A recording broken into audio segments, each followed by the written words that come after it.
নমস্কার বন্ধুরা, আবার চলে এলাম নতুন একটা রেসিপি নিয়ে।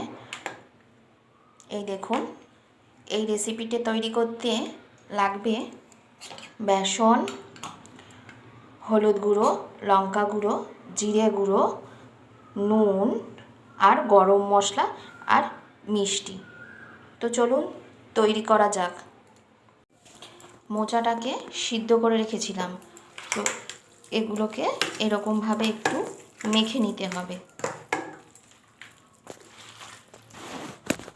বন্ধুরা, মাখা কমপ্লিট হয়ে গেছে। এই দেখুন,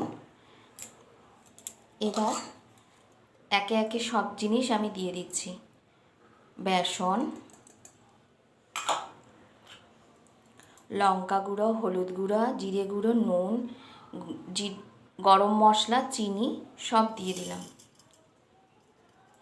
এবার আবারও এগুলোকে একসঙ্গে মেখে নিতে হবে।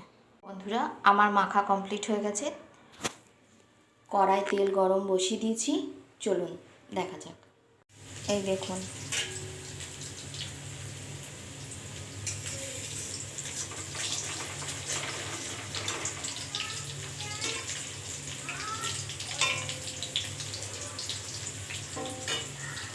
এই দেখুন আমার মোচার পকোড়া তৈরি।